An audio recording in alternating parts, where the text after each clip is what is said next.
Welcome everyone to the Design Review Board meeting of April 23rd, 2024. Could you give us a roll call, please, John? Sure. Chris Lovell. Here. Lynn Diedler. Here. Carrie Bush. Here. Vice Chair Melissa Haynes. Here. And Chair Lars Langberg. Here. All right. So we have all members in attendance, and Marshall Balfe as the alternate is here as well. Great, thank you. We do have some minutes to approve from the last meeting of April 2nd, which I was not at, but it's a short minutes here. Anybody have any comments or questions? When you put on your mic and comment.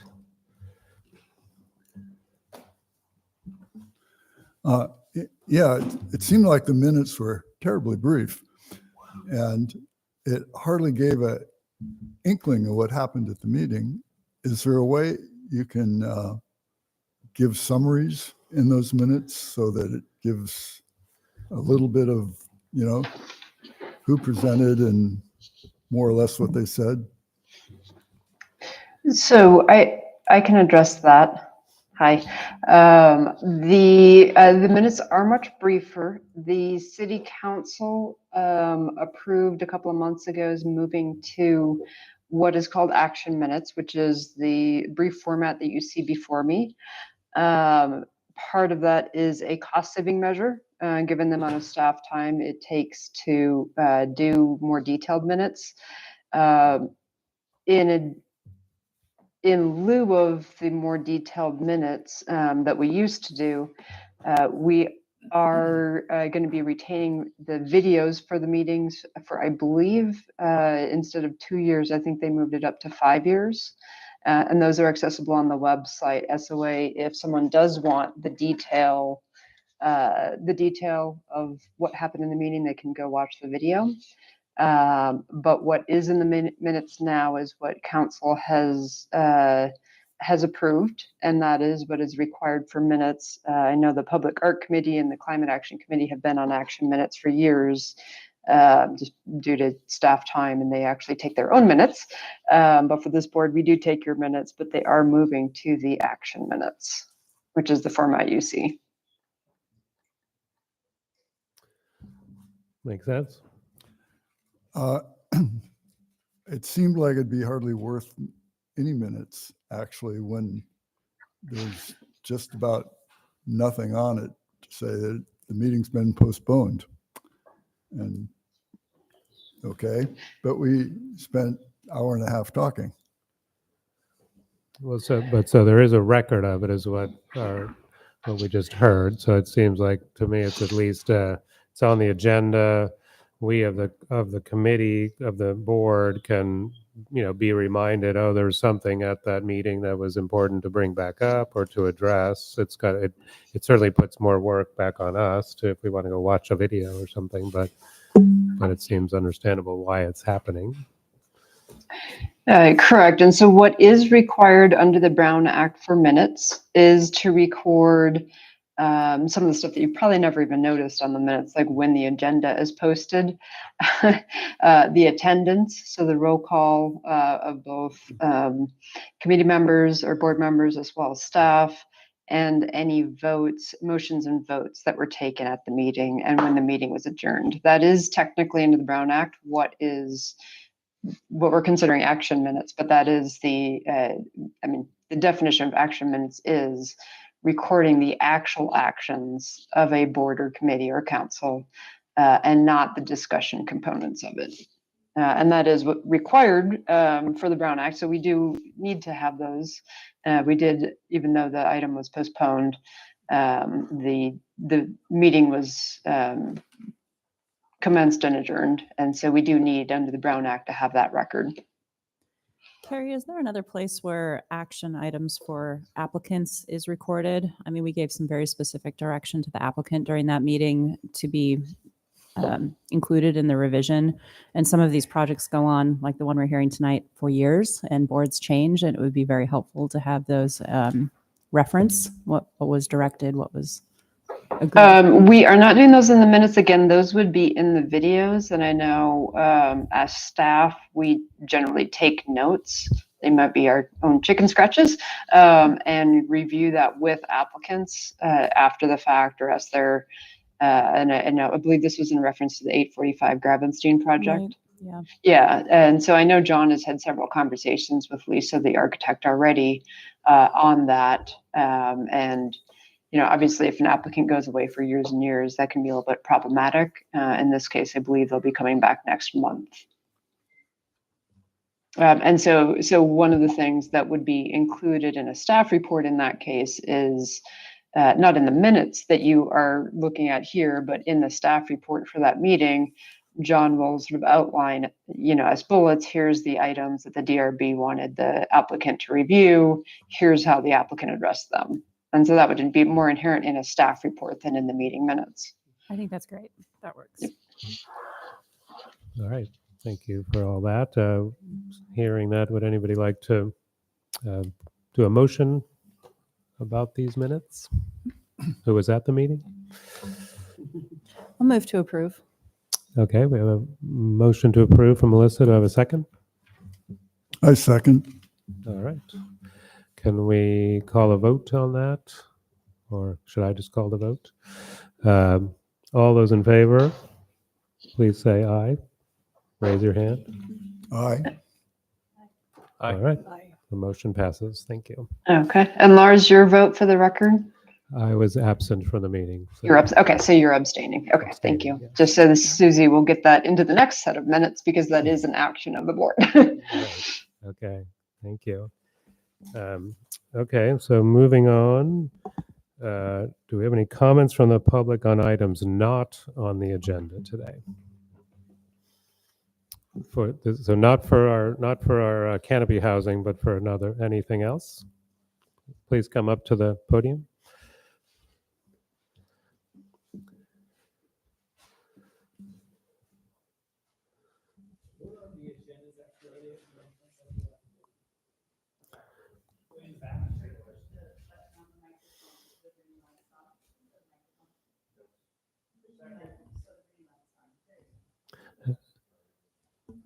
And you can introduce yourself.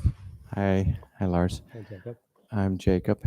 Live in Hurlbut, and just a few things here. Am I allowed to also speak on the agenda afterwards? You can come back up at that item. Mm-hmm. Cool. Yes. Thanks. So this 2-minute rule of being able to speak for 2 minutes, sometimes that feels really, really short. And I know that if everyone spoke for 5 minutes, you'd be here all night if it were an evening thing. So I understand there's a need for a limit, but I'm just requesting that if we spoke for 2 minutes and 15 seconds or 20 seconds, that we don't get cut off. That's my request. I hope that can be honored. Yeah.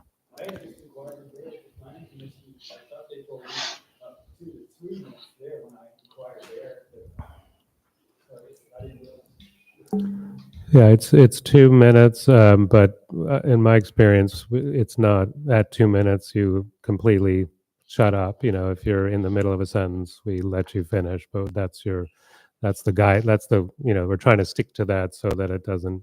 We're not here all night. So, Thank you. Yeah. So secondly, just for all the projects involved here, I know people talk about traffic, and I'm assuming that you all live here. Is that true? So you're all aware of the changes that happened in the last couple of years and to this date, how much traffic there is right now. So my request is that when projects are approved, that you consider that, that there's some way we can help the traffic as well, not just keep adding more units. Okay, that seems important to me. For example, from Hurlbut down to downtown, I've seen it backed up the entire way, and then trying to go the other way east, it was backed all the way from downtown to the light. What's that called? Milano. Yeah, it's just to the outside of town, to the light. Anyway, so I just wanted to keep that in mind. And um, that's it. All right, thank you. Thank you. Anybody else like to speak on items that are not on the agenda today? Okay, anybody on Zoom, perhaps? All right. Not seeing anybody, and we didn't receive any public comments for items not on the agenda. Okay, thank you. Then moving along, any statements of conflicts of interest on the board today? Okay, seeing none, we can move into our regular agenda items. The first item is for the project at 845 Gravenstein Highway North, which is a continuation from our last meeting of April 2nd. John, would you like to fill us in on that? Sure. So we're requesting a continuation of this meeting. The applicant was unable to provide the revised plans that they've been working on since the last meeting to us in time to get to the board and be publicly available for review. So we're requesting that this be continued to the May 23rd meeting, I think. Let me double check the date. Hold on one second. The May 28th meeting, which would be the next design review board meeting. They have submitted their revised plans. I'm in the process of reviewing those to make sure that they did capture the changes that the DRB did want to see from their April 2nd meeting. So that's, and then this also would help with the noticing aspect of the project. Okay. Can I ask a question about Yes, that? please. And the city council did not move to approve the project or the project funding. Can you talk a little bit about that? I'll talk a little bit about it. I might have Carrie fill in as well. The city council did not approve the funding from the city. That would be like they were, I believe, going to be co-applicants on the grant that was applied for. But due to certain circumstances, the city council did not approve that to go forward. However, in talks with the applicant, they still want to get the process moving forward. So if they were to come back to the DRB the next meeting and get an approval, that entitlement would be good for 3 years. So they don't need to restart the process all over again for the work that's already been done on this project.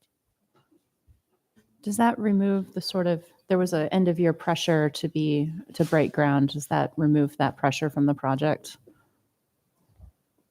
Carrie, I'll have you answer that one. Sure. So I'm not sure about that. So certainly if they move forward with the Project Home Key Funds, which is the state grant that they have had the conditional award, and that was indeed, as John noted, a joint application with the city and as a co-applicant with St. Vincent de Paul. The city council did decide that they couldn't move forward with the current fiscal environment due to the potential risk for that as a co-applicant with St. Vincent de Paul. I don't know if there's a possibility for St. Vincent de Paul to find another partner like the county or someone else. In that case, that sort of schedule, the Project Home Key does have a very aggressive schedule in terms of wanting to get projects up and running.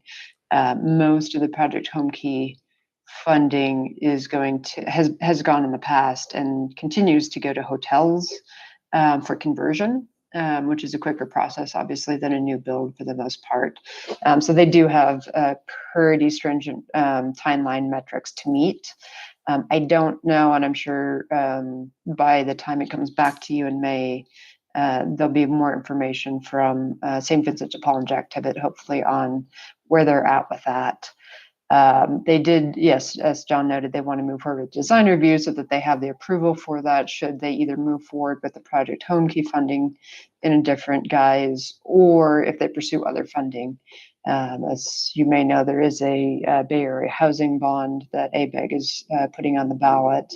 And of course, there's other grants, state grants to support homelessness and housing to support formerly homeless folks that they may be going after as well. And so this would allow them to have that sort of shovel-ready project. All right, thank you for that. Any other questions of our staff about this item? So I don't know, do we have to move to continue it, I guess? Till then, Carrie, do we have to move to continue it then, right, till the next meeting? Yes, yes. Yeah, we do want you to continue it to the date certain of May, of your regular meeting on May 28th. And that way, because of the scale of the project, it would need to be noticed again. We will have them change the blue notice of intent to develop sign to the appropriate date on the site. But this would let everyone here who might be listening know that as well. Right. Okay, great. Would someone like to fashion that motion? Lynn? I'll make a motion that we postpone the project until May 28th. We continue. Continue. Thank you. You have a second? Yeah, sure. I'll make a motion. You Or can second, just- yeah. Second. Okay, we have a motion and a second. Can we do a quick vote on that? Christine Lovell, Aye. Lynn Deedler, Aye. Carrie Bush, Vice Chair Hanley, Aye.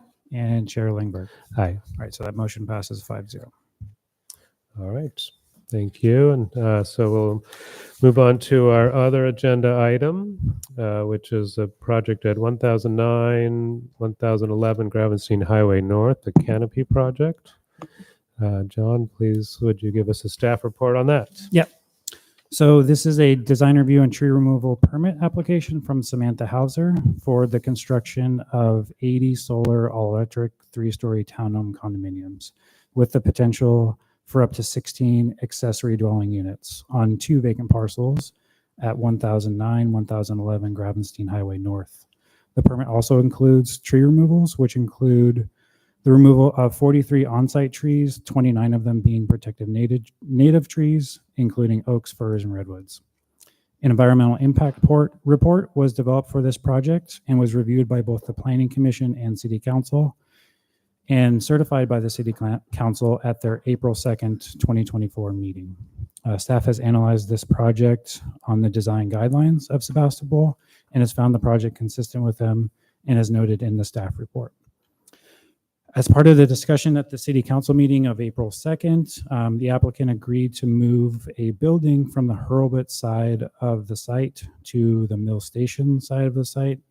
I'll kind of refer to those as they go throughout the project so it's easier to disseminate which parcel we're talking about. And this was to preserve a tree, which is tree number 30 in the arborist report.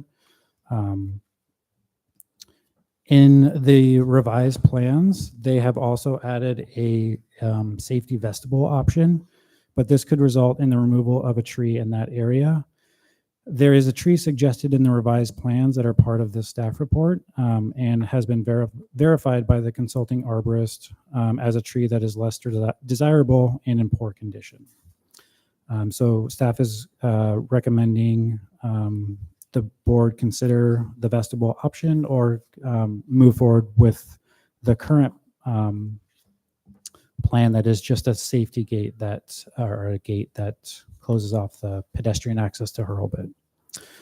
Also part of the arborist report, there is a need for a performance bond for the tree removals. The report mentions that the minimum $1,500 amount should be used as this report mentions that it will likely only disrupt a few trees, and the applicant is unlikely to disturb any more than that.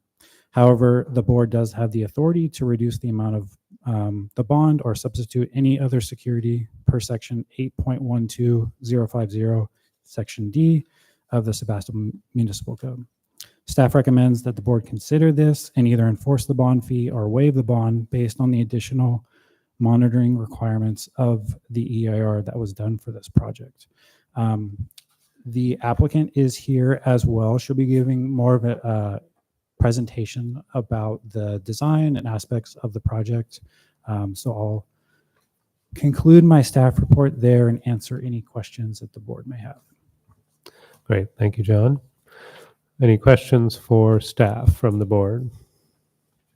I have some. Christine? Okay, first of all, it says the solar all electric. isn't that required now anyway, no matter what? Lars, you might know. Yeah, I believe all new construction is required to have solar, correct? It doesn't have to be all electric, but it does have to have solar, solar production. Right, so the difference on this is that they are proposing not to include natural gas at all. At all, right. Okay, the projects I've been working on lately that are all new, no gas. That's why I'm wondering. Like, Yeah, not optional, required. In Santa Rosa, that's, I think, the case. In Sebastopol, it is not. Christine, when you're talking to the mic, can you get the mic a little bit closer? There you go. It's on. It's on. Okay, so you have here 80 long-term bike parking spaces located in each residential garage. Is there a specific location in the garage, or just you're going to park your bike in the garage? I'm not sure. I'll let the applicant Okay. answer that question. I would assume somewhere in the garage, though. I think there's a like a bike hanging note mentioned in the garage.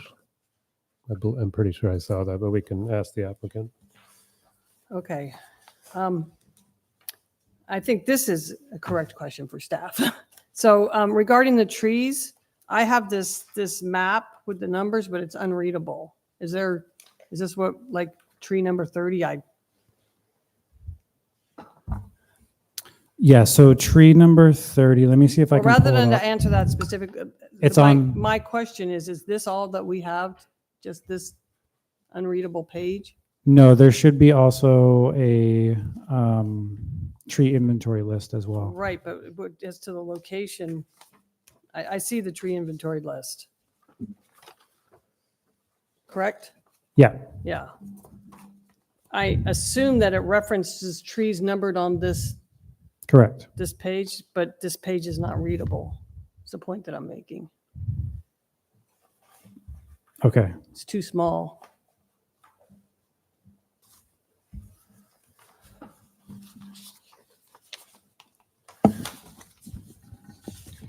So I think we can let the applicant know, and perhaps they can show a larger scale version during their presentation. Right, yeah, that would be wonderful, but it would, in terms of preparing for a meeting, as opposed to having it at the last minute, it would be nice to have something that was readable.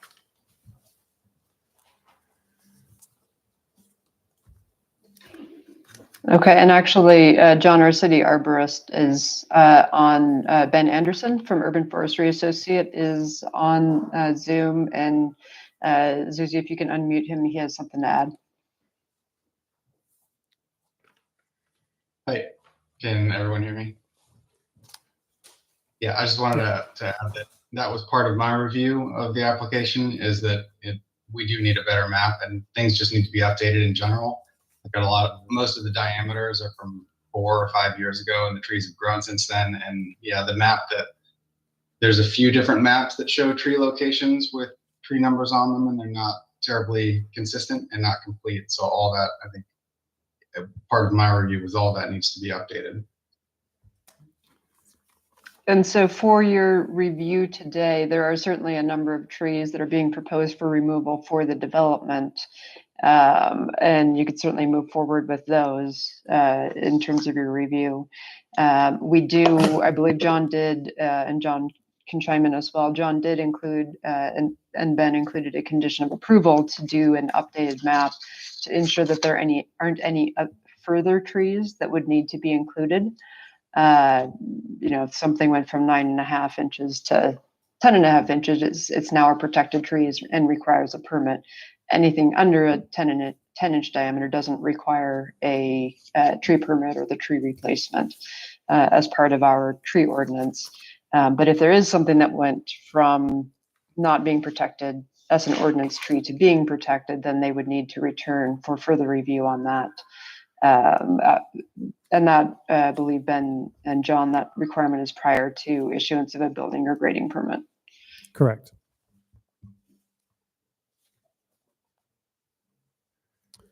All right. Christine, any other questions? Not right now. Thank you. Lynn, questions for staff?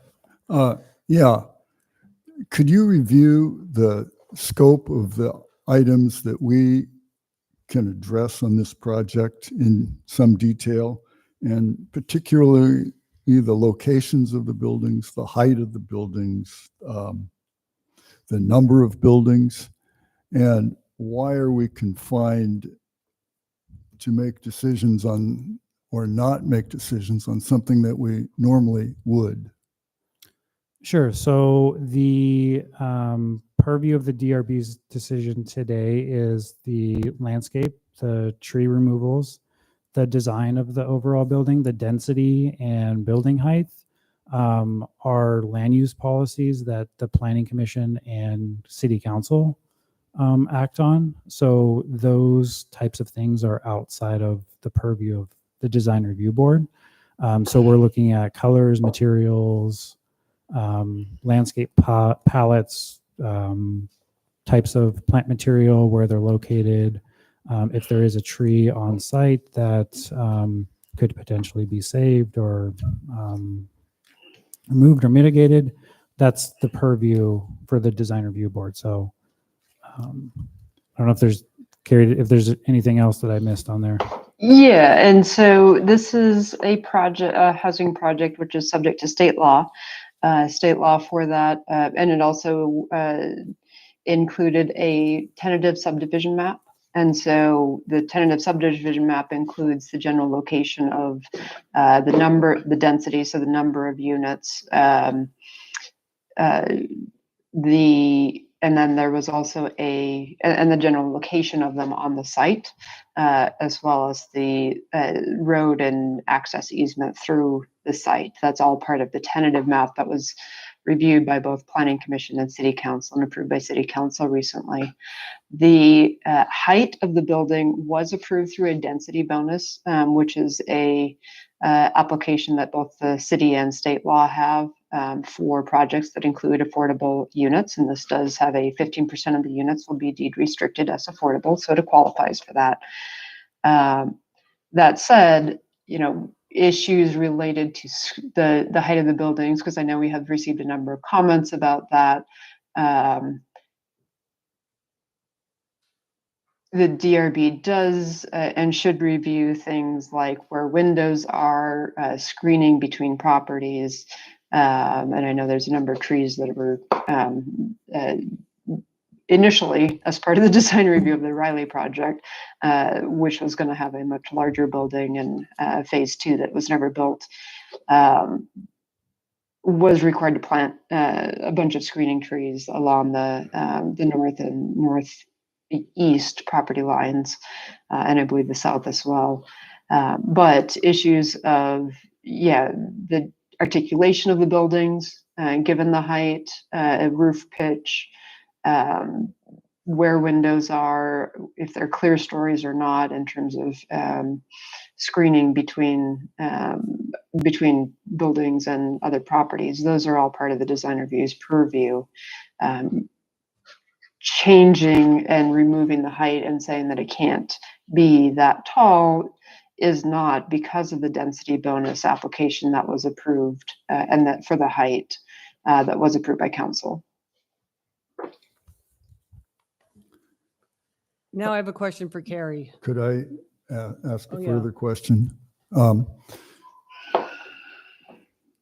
What specifically, as far as state law and this project, happened to limit the options, create the 3-story buildings, and sort of go their own way on this project? Can you detail what they have done to warrant that particular latitude?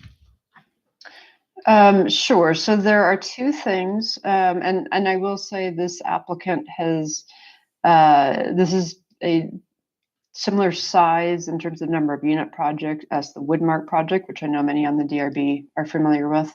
That one was 84 units. This one is 80. Although this site is 6 acres instead of 3 acres, which is the Woodmark site. The Woodmark project also, as affordable housing, was allowed to be 3 stories. That obviously went through a very different process, the SB 35 process. which this project could have gone through but did not. They have instead gone through the normal design review and entitlement process. And as part of that, they had a preliminary review. Lynn, I don't believe you or Melissa were on the board at that time, but they did have a preliminary review back in 2019, which did have all of the buildings as 2-story. And one of the comments, well, the general comments from the community were to provide a larger setback to the adjoining rural residential properties along Hurlbut and Winona Lane. And that's actually one of the things that precipitated the 3-story buildings, is to be able to pull the buildings further back from the property lines at all of the locations. That said, there are 2 things in state law. This is the state has adopted what's called the Housing Accountability Act. And that does require that a city cannot reduce the density, i.e. the number of units per acre, below what is allowed by zoning. And this project is well within the zoning requirement for the parcels. Woodmark was as well. They were about 3 units less than the maximum zoning. Additionally, there is a state law called the State Density Bonus Law, which, if a project provides a certain amount of affordable housing, deed restricted, as both of these projects are doing, they are allowed 2 different components. One is the actual density bonus, where they could have put in more units than what is allowed by zoning. So, and it is based on the number of units and the percentage, the level of affordability. I didn't calculate that out for this project. This project would be able to do far more than 80 units if it wanted to, based on the zoning and the state density bonus law. They are not proposing that part of the density bonus law. The second part of density bonus law is what is called concessions, developer concessions, which are components which in order to provide affordability, the developer is allowed to ask for a density bonus application to waive. And again, I believe it's like 2 to 5. It's the state law just added additional concessions or waivers where a developer can request not to have to comply with certain zoning, whether it be a setback or a height or the density or the parking, in order to make the project financially feasible. In this case, to be able to have the 80 units, which again, this was reduced from about I'm sure Samantha Hauser can correct me, but I think it was about 103, 108 units down to 80, as a result of both the DRB and the Planning Commission review in 2019, and to increase the setbacks. That's where they got into in order to make the project viable, the additional height was requested. In order for the city to have, and again, the city council has approved this, so this is kind of a done deal at this point. This is not a DRB item at this point. But in order for a city council or a city to deny a density bonus request, it would need to prove that there were significant health and safety issues with that, and or that it wouldn't impact the developer's finances. Neither of which is the case in this, especially given the fact that the zoning for the site, if it was an office building, would be allowed to be this height.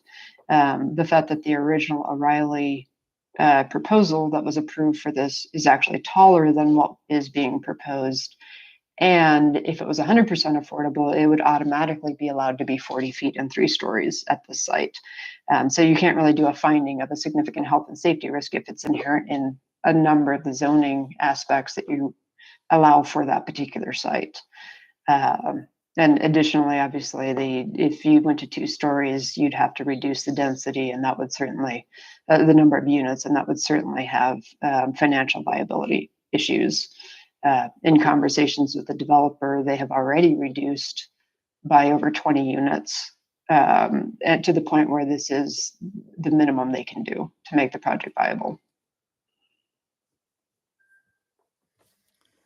And I apologize, that's a lot, but that is the detail of the state density bonus law. Thank So, you for that. so the, so the applicant has then is meeting the state law standards and has that latitude at this point. And our standards, correct, yes. We have adopted state density bonus law in this as well.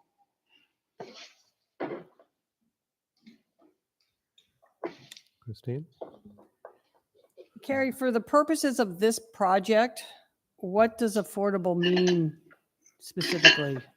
They will have 15% of the units, which I believe is 12 units. And John, Correct. is that correct? Yeah. Thank you. Deed restricted at moderate, which is 120% or less of median income. And that will be, per our inclusionary ordinance, in perpetuity. So it's not a 20-year, 30-year, 50-year thing like it used to be. It is in perpetuity. So it's considered moderate. I'm sorry, I'm just taking notes while you're talking. That's fine. So 100% of the median, 120% of the median income, which puts it around 120,000. It depends upon the size of the family. Okay.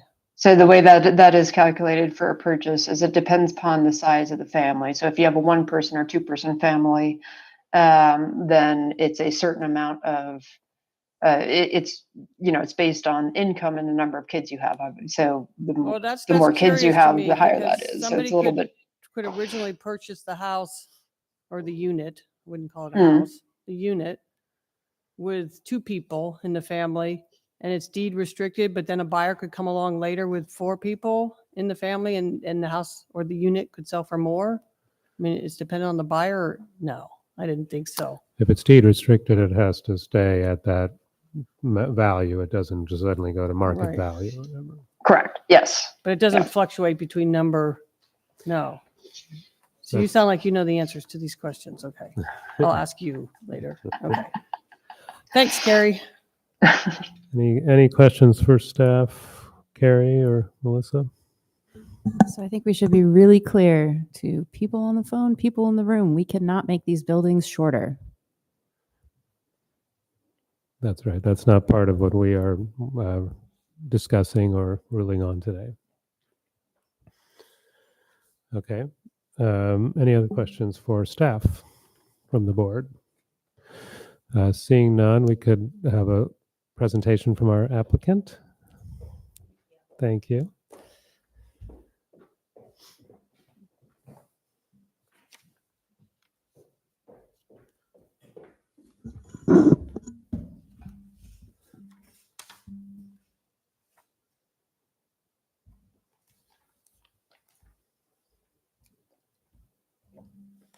I feel like I'm becoming an expert at this now. Let's see. Is that working? Perfect. Okay. If you could introduce yourself for everybody's knowledge. Absolutely. Good afternoon, board members. My name is Samantha Hauser. I'm with you, City Ventures. Talk right into your microphone. Yes, and I apologize because I'm losing my voice, so I'm going to try to talk as loud as I can. But I've got a 3 and a 6-year-old, and they take a lot of vocals. So I'm with City Ventures, and I'm really grateful to be back before this board tonight to talk about the Canopy project and answer your questions. In the interest of time, I won't go too deeply into who we are, but I'll mention that we're a sustainable infill developer. And I'm happy to answer questions on how those philosophies kind of tie into our projects. This is a project that we've been working on for a long time. We started in August of 2018. We worked with staff to really understand the land use. As Ms. Spanstrom mentioned, this is a site where the base density allows up to 153 homes. We did submit an original application in July of 2019 for 103 homes. That application went to a lot of different places. We had a city department head conference, we had community outreach and meetings and targeted groups like the Sonoma County Bike Coalition. We did study sessions with this board and with the Planning Commission. And I said this at the council meeting, but there were several kind of themes that came up in the feedback that we were receiving. One is something that I think we've all heard, which is that the single family neighbors on the Winona side of this site felt like 103 homes were too many, and they asked us to reduce the density. Another related to the fact that Sebastopol has a lot of seniors, and there was an ask to, even though this is, multi-story project, figure out a way to cater to seniors and look at ADA accessibility. And then one of the big points of contact of feedback that we received was pertaining to providing entry-level housing for young families with school-age children and first-time homebuyers. So we took those themes and we took a lot of other pieces of feedback. Remember when we started, Ceres Garden was on the site, right? So we took a lot of different pieces of feedback. We got back together with Carrie. We did a lot of work with our architect and iterated on the site plan significantly. We also followed the city's housing element process. We participated in the housing element process, and we were pleased in 2022 to propose a reduced project, which is the project that's before you tonight. This is a project with 80 homes. Over a third of those homes are truly ADA accessible, not ADA adaptable, but accessible. If you include the ADUs, it's over 50% ADA accessible. The minimum code requirement is 10% adaptability. We also really designed these with young families in mind and first-time homebuyers, because those are groups that really deserve to participate in the housing market.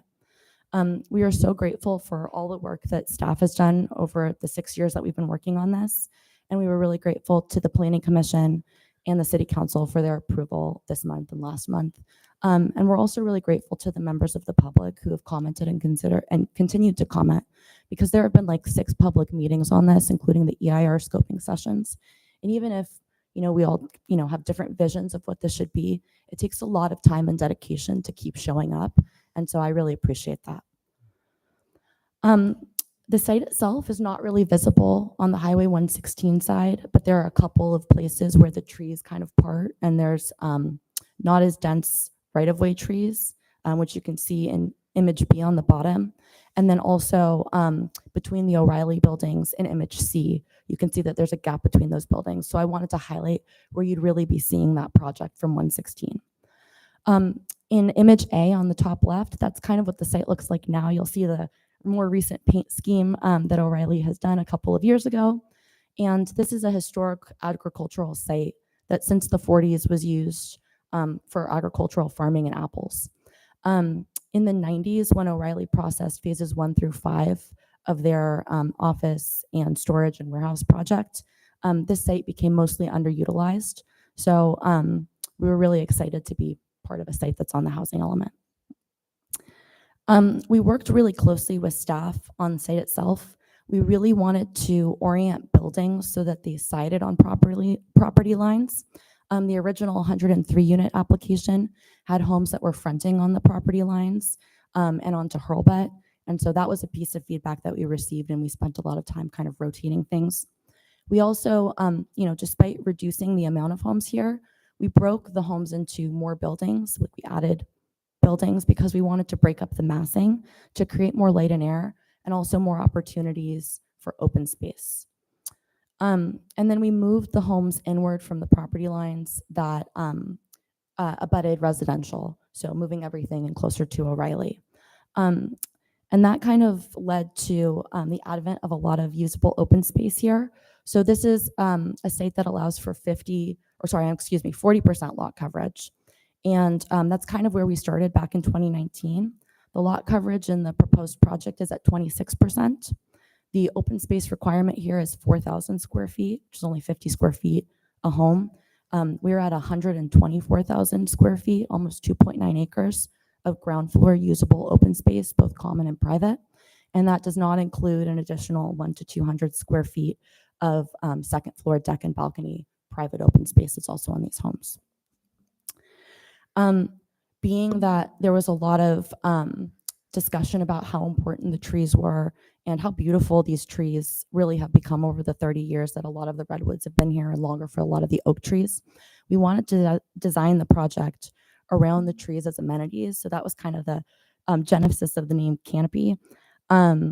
We have a really beautiful coast live oak that is the first thing you see when you drive in on the north portion of the site. We wanted to celebrate that tree by creating active and passive open spaces below it. We're hoping that we can put some lights on it like you see in this image. We will defer to your judgment on whether or not that's acceptable. And then we also created a second open space around one of the really magnificent trees in this area. And you'll kind of see in the images that we wanted to really pick organic amenities and kind of more natural hues. We're not suggesting like a yellow plastic climber for the kids' play area, but rather things like climb through logs and climbing boulders. We're proposing a garden of like little beds that you could have under the trees. It's a hammock garden. And then Sebastopol, Gravenstein apple trees along the paths that I'll show you in a second here that would be open to the public and kind of celebrate the heritage of the site. We worked really closely with staff on ways to bolster connectivity through the site. So at both the West County Trail and at the Hurlbut side, how do you create, walkability and bikeability within the site? On the West County Trail side, we bolstered the existing connection. So we're widening or proposing to widen the pathway through here so that bikes can ride through the site. We also added a bike repair station. That was a Sonoma County Bike Coalition suggestion. That would be in a public access easement, so open to anybody who's riding along the trail. And then on the Hurlbut side, creating an access point for the first time. And so, continuing these publicly accessible paths that kind of exist there already, but really increasing the amount of them, connecting the south portion of the site down to Highway 116. There's not a sidewalk there currently, so you'd have to either walk on the north side to be on a sidewalk or walk through the parking lot on the south side. And one thing that that staff alluded to that came up through our discussions, both at Planning Commission and Council, was Planning Commission mentioned that it could be that the site is overparked. We have 218 parking spaces on this site, and they referenced a 10% potential reduction that staff has the authority to grant. That allowed for us to be able to kind of accept a proposal from one of the council members, which I think came from one of the neighbors, Troy, about preserving an additional coast redwood that was under the footprint of building 15. And I'll show you where that is. That's what John alluded to in his staff report. So being able to remove a couple of those parking spaces allowed us to relocate that home from the site that you see to here. And that allows for two things. One is preservation of that existing coast redwood. And then we're proposing a second redwood tree adjacent to that building to kind of continue the natural border that already is around the property line. We did ask staff if we could entertain a couple of additional tree preservations at this meeting. Another one is here in what I like to call the knuckle of the site. So down in the center that just turned green. This is another coast redwood that's about 15 to 16 inches in diameter. This is also in a parking area, and it wouldn't affect the streets or the access or the density to preserve it. It would just remove additional 2 parking spaces. So if the board is supportive, we could go from 218 parking spaces to 213 and preserve those additional 2 trees. The other potential tree that we could preserve is over on the Hurlbut side. This is a Douglas fir. This is a question. It seemed like this would be a simple one to preserve, but we've also been asked to create kind of a fencing vestibule so that people who are going to Hurlbut would have kind of a place to stop. It's almost like a dog park, but with a shorter fencing. I'm going to call it an aesthetically pleasing vestibule. And so I would love to get feedback on what the preference of the board would be in this case. That leads me to kind of the bigger fencing plan. So you can see that the bright pink, and hopefully it's showing, yeah, so the bright pink dashes that are along the single family residential property lines are proposed at either a 6-foot high fence or an 8-foot high fence. The 6-foot high fence is the one you see in the top image. The 8-foot high fence is the middle image with a lattice added to it. And again, we're open to what the city would like to see. And then the proposal for the patio fences and the fencing on Hurlbut and the West County Trail side would be the 42-inch fencing that is shown on the bottom right-hand picture.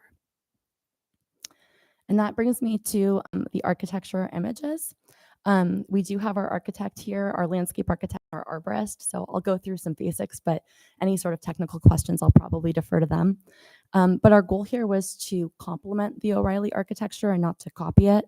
So we're looking at, complete roofs, 100% siding. So there's no stucco that's proposed here.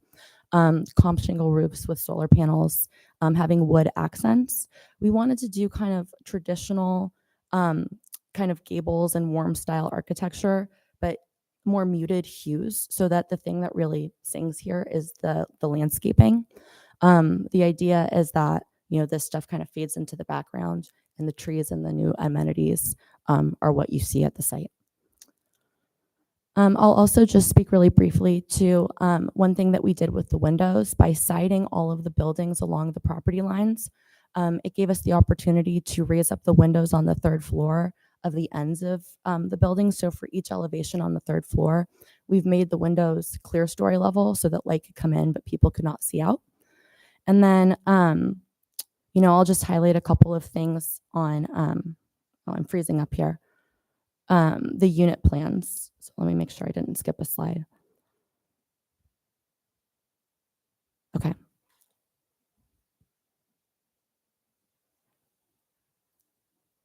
There we go. Oh, too far. Okay. So one thing that I wanted to highlight is on the right-hand side, you can see the unit plan, and it's kind of hard to see the pink rectangle, but I've tried to highlight where the elevator is on the Plan 5s.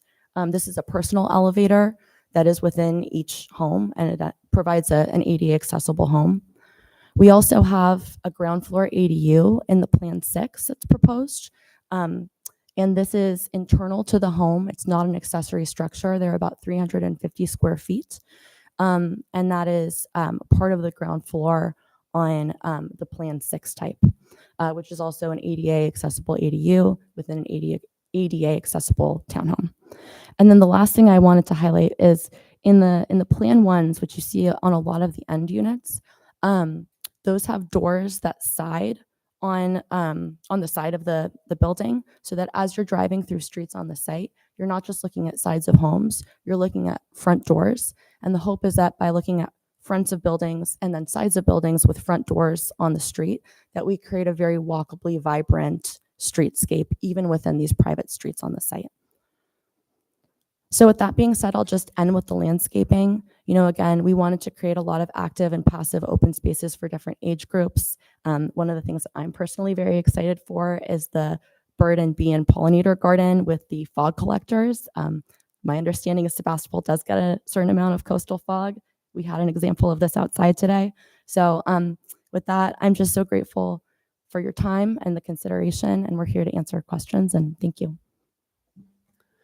Great. Oh, and I can answer the questions that were asked if that's desirable.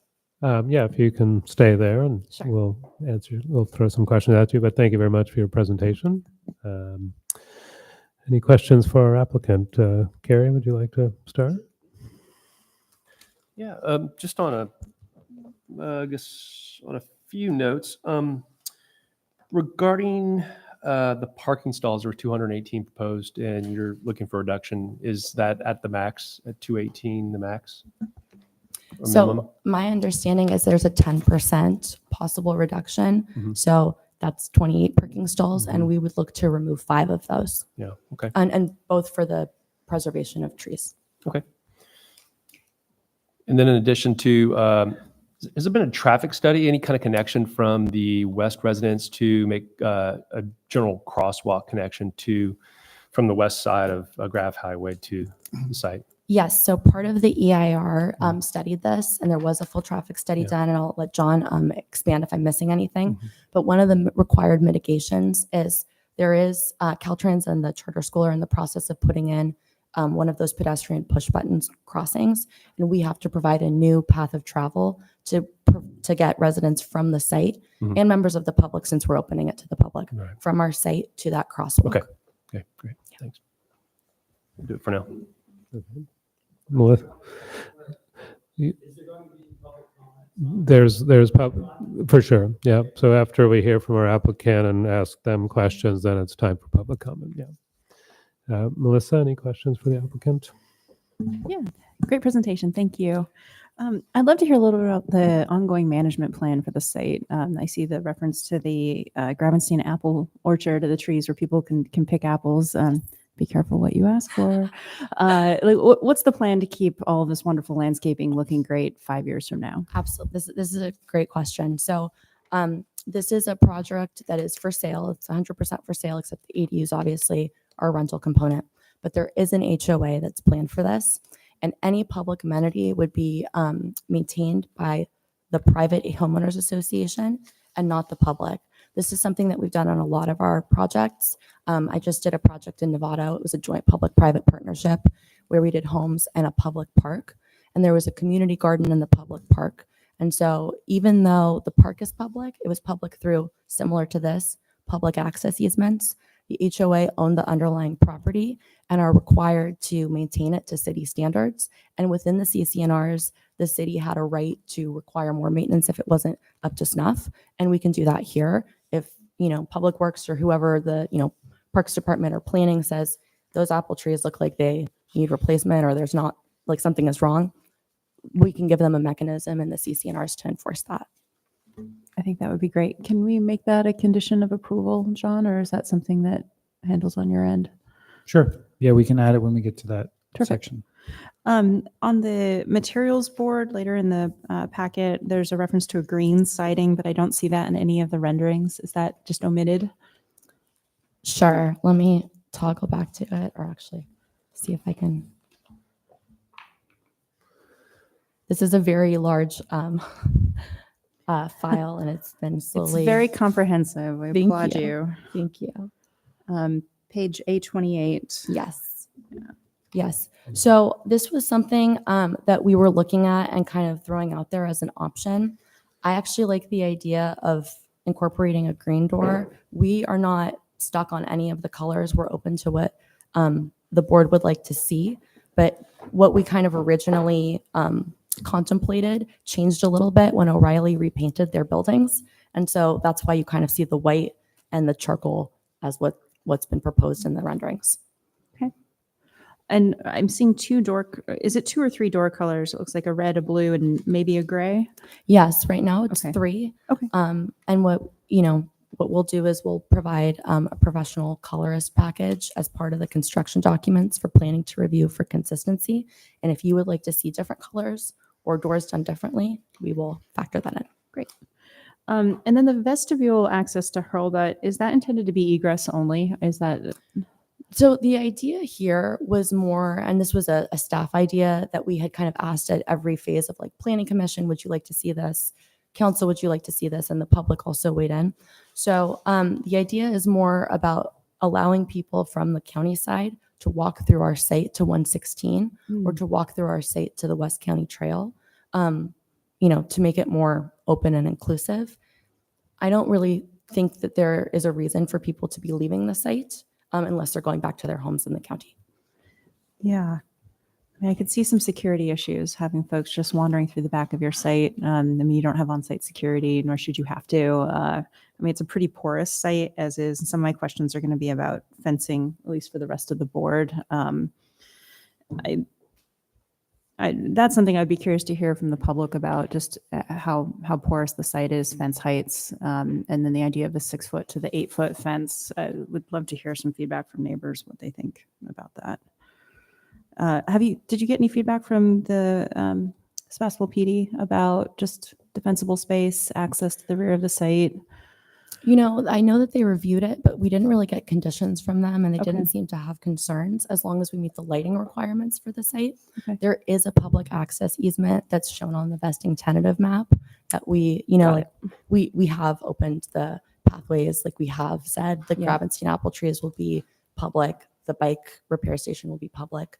I think in communities like this, when you have a lot of, families and like eyes on the neighborhood, it almost is self-policing. You know what I mean? Yeah. So yeah. I feel good about it, but it's, I mean, eyes on the street. It's a classic comment. Yeah.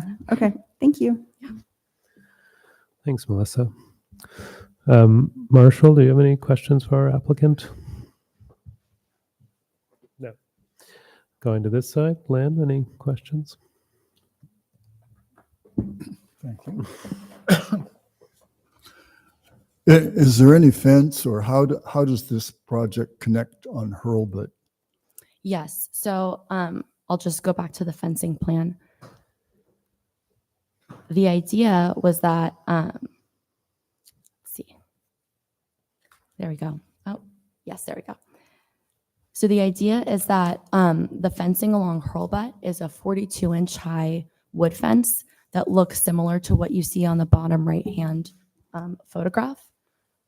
The idea was to kind of keep it feeling open on both that side and the West County Trail side.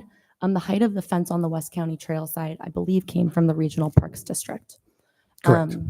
But we're amenable, if you would like to see it higher, we're amenable to making it what you would like to see. In that fence, there will be gates or a gate? Yeah, so that's a great question. What we had originally shown in the package that went to Planning Commission was one single gate where that number 6 is. And I don't know if you can see my cursor. Yeah. So right there is where that single gate was. There were community comments that what if somebody ran out of that fence? You know, there's not a crosswalk on Hurlbut right there, and it's county road, so we can't force the county to put any sort of signage or crosswalk or speed bumps there.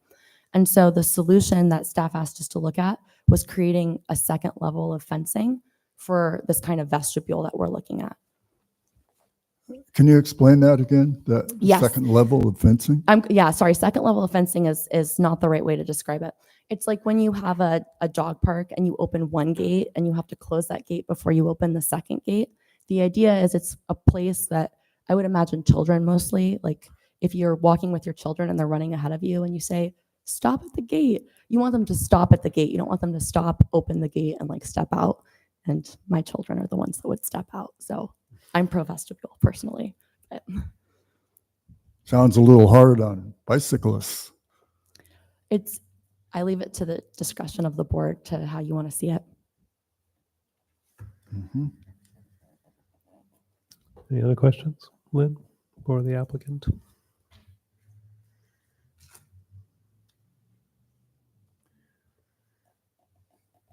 Can I just ask one more thing? Go ahead. In your previous presentations, has anyone in the public referenced the council circle?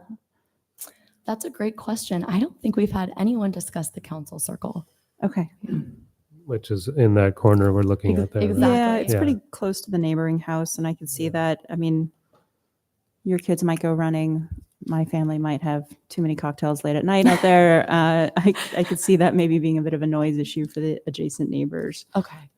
Because it's meant as a gathering space, right? Yes. In your idea of a Yes. council. And Mhm. I have an image of what it would look like. I'll just show you here. Right, so it's kind of a seat wall, or Yeah. so you can imagine a good It's 20 this- people seated around having a lively discussion. It is close to the neighbors, so Yeah. question.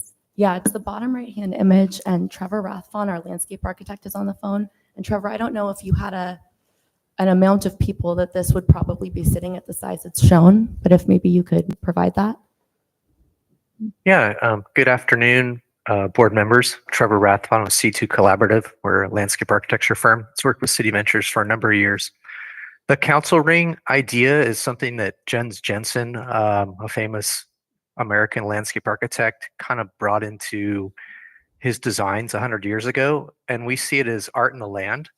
The original intent is to not have a meeting place, but more have kind of this historic artistic piece. So it could be modified to only accommodate 6 people if we made the ring smaller.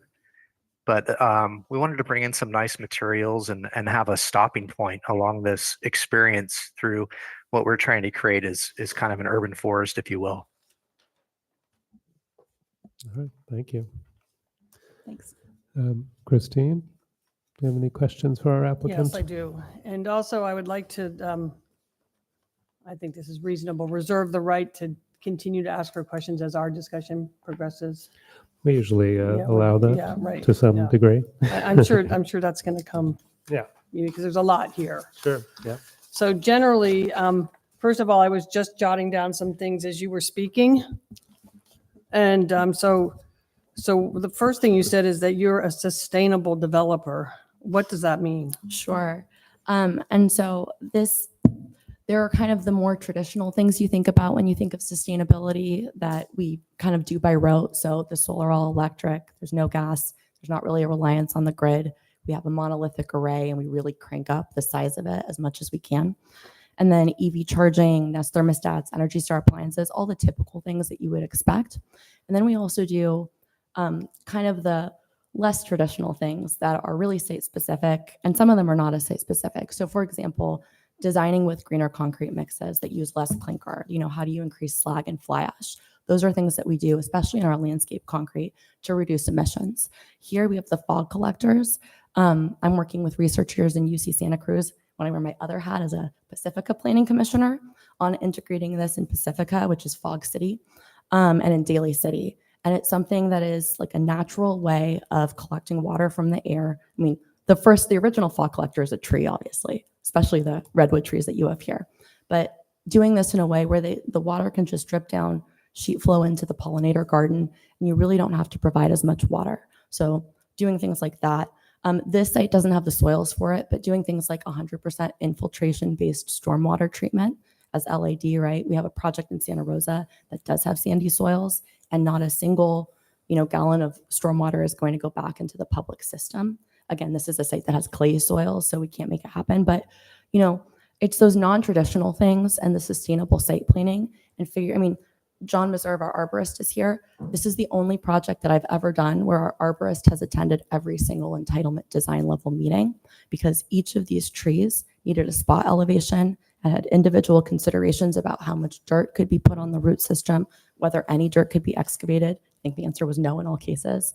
And then having a really tough conversation with the civil engineer, which is Adobe Engineers, they're a local Santa Rosa engineer, on we are keeping the trees, and we're going to need to figure out ADA and do all of these things that we don't typically do until construction documents now, so that we can preserve these trees. So that's kind of part of the, I could talk about designing creatively, use less lumber, but those are some of the things that we do. Okay. You were talking about entry-level housing. Yes. So I heard a rumor that you're saying the units are going to be 600 to 700,000. That is for the market rate units. That's kind of where we're anticipating them. The affordable deed restricted housing, and I'll answer your original question, that family size calculation is not based on who purchases the unit. It's based on bedroom count. That's a state requirement. So the amount of bedrooms that you have in a home, in this case 3 bedrooms, your family size would automatically be 4.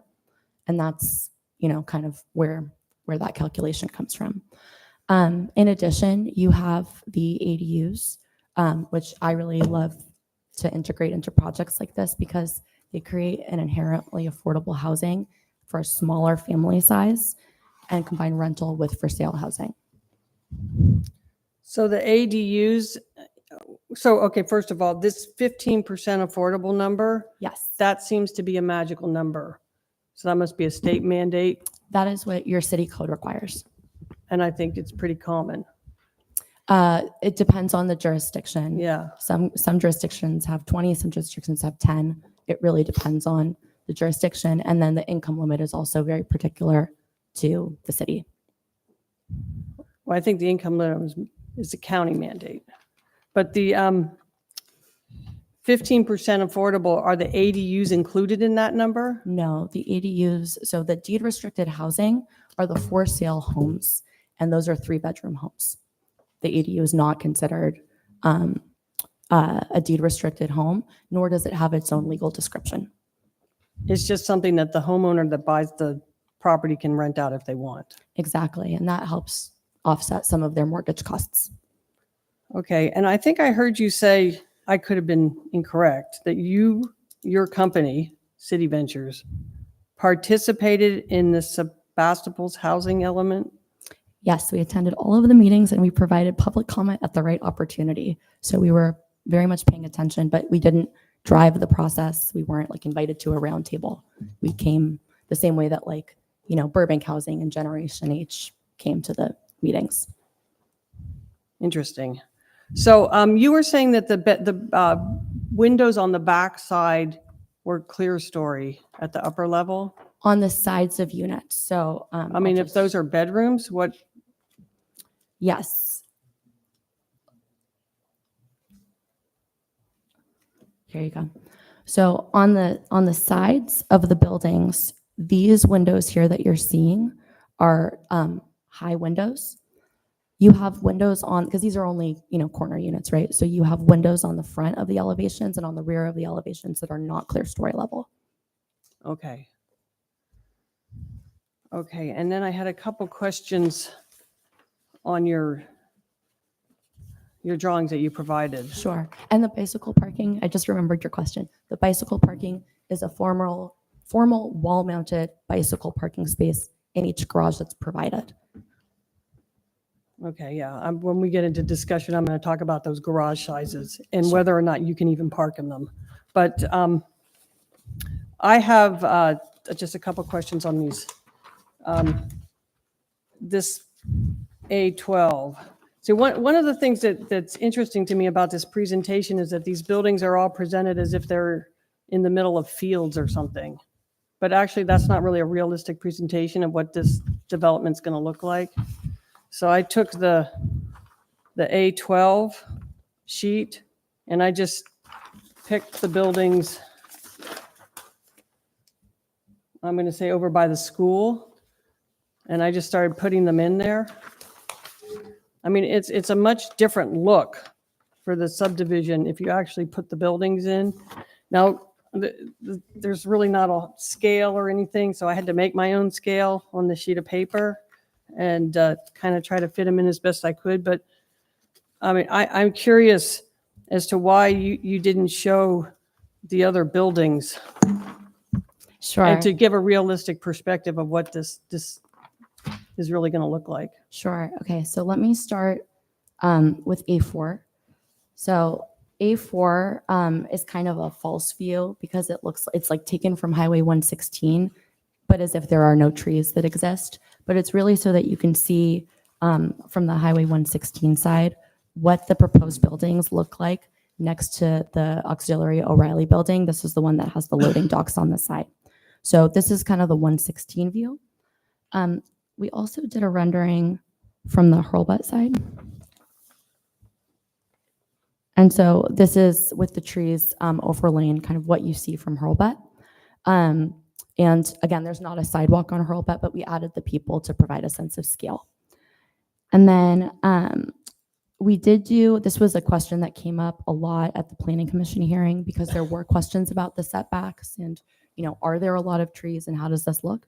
So we did do 3 sections through the site that take the adjacent single family homes into account.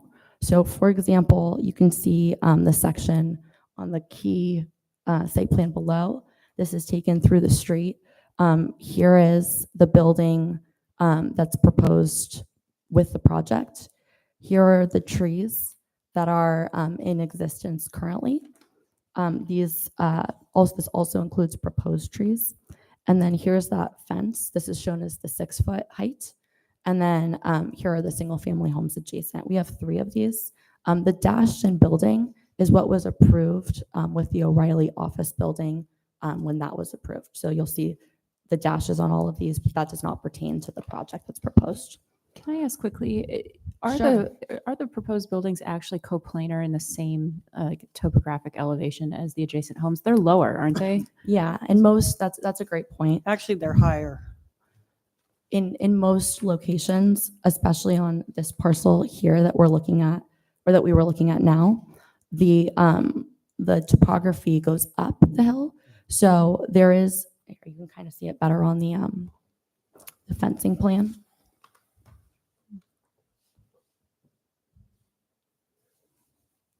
Here we go. So the yellow are retaining walls. They're small. They're not like 10-foot retaining walls. These are 3 feet. So you could see here that the trees are being retained by these fences. So the buildings here sit about 3 or so feet lower than the adjacent trees. And then again, that topography keeps increasing as you get to the property line. So these homes that are here are lower than the adjacent properties. That's Okay. correct. So the height differential that we're looking at, the 37 feet or what have you, it's actually much less than that. It's net of a few feet in this area. As you go towards the back of the site, I believe that they're about coplanar. Okay. Like, so as you get to this, this 1 year hurl butt, they're about coplanar, but there isn't an instance where they're higher than the Great. adjacent. Thank you. Yeah, because I went back there and looked and I saw that the Winona houses are actually lower by not an insignificant amount than the site at O'Reilly. So these 37.5 foot buildings would be higher, not lower. So The little single family homes would be lower. no, so we are leaving a lot of the existing because of the preservation trees. So we're leaving, and Trevor, I don't know if you want to jump in here as well, but we're leaving a lot of the existing tree areas at the current grade that they are, but the actual streets are graded down, right? Which is why you have these retaining areas here. Okay, I don't want to just keep hammering on this Well, particular point. So what I think is one of the issues with this project is, people having to come to grasps with how the state mandates have made these huge, seemingly to people, projects come in. And our Woodmark project is an example that you hear a lot of comment on. And to be clear on that Woodmark project, that's just half the buildings. So it's going to be twice as big is what you see. So this is going to be shocking when it comes in that perspective, because it's going to be huge buildings, tall buildings. So I'm just trying to get a perspective on what that would look like. Like, I don't think people generally had an idea. I mean, I can visualize it, but just generally people they aren't able to visualize it till they see it.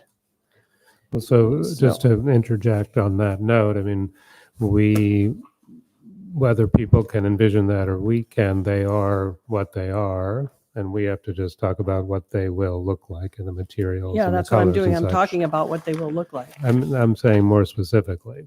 Okay, well, I can get into that too, but I'm just saying. So at this point, we're asking questions of the applicant. So if we should. Well, I know I tried to have a question and it wandered off. So if I can actually address that, because at 5:30 we have a cutoff because there's a city council meeting coming after this. So I think it's really important. It's a difficult project. It's a big project, but much of it has been approved, right? So we're here to talk in some pretty specific ways. Plus we have a bunch of people from the public who would like to speak. So I think it's really important to keep that in mind for why we're here today. Right. I totally agree with you, but also I asked a simple question that could have been answered in one sentence and we wandered off, so. Any further questions for the applicant? Well, I have lots more, but I'm going to just withhold right now in that interest. Thank you. But they're simple questions that can be answered like that, just so you know. Okay. Lynn, do you have a question? Yeah, John mentioned that there's a lot of excavation in his report. How deep are the deepest excavations on this site? Yeah, that's an interesting question. So the apples here were not your kind of standard friendly organic apples. So there is soil that's impacted on this site, and it's being put into burial cells as part of this project. So there are burial cells that have to be dug. There is not soil that's leaving this site. There's no import or export the site is supposed to balance. And those burial cells are going to be approximately 16 feet deep. The soil gets flipped, and then you put the clean soil cap on top. Interesting. Okay, another question is storage area. You have the garage typically big enough, just right for 2 cars. But, where do you put your bikes, all your kids' toys, your camping gear, your golf clubs, the big boxes of Costco paper towels? Where do people put that stuff in Did you come to these my garage? houses? I'm getting embarrassed. Trevor, or I'm sorry, Nate, do you want to speak to that question? The bicycle racks are wall mounted, and I believe there's ceiling hanging storage in the garages as well, but I think there's more storage in the unit. And so Nate, I would invite you to speak to where that's located. Hi, Nate Seabach here, architect with WHA. Yeah, so there are specific bike hanger areas in the garages. There's some, you can see there are areas in the garages reserved for the trash and recycle bins. There are some nooks under the stairs. We also have several closets throughout the unit. There's entry closets in the downstairs entry area. And some of the units also have tech rooms with additional storage. So there's a lot of storage throughout the 3-level unit. It's not just all primarily in the garage, but most of the garages do have little nook areas in excess of just the parking space bay area where you can use for storage. How do you install bikes or take them in and out of that bike rack that you have up in front of your cars, and the cars are there? You have to take your car out of the garage to get your bike? Determine the exact type of bike rack that we're going to be using at this point.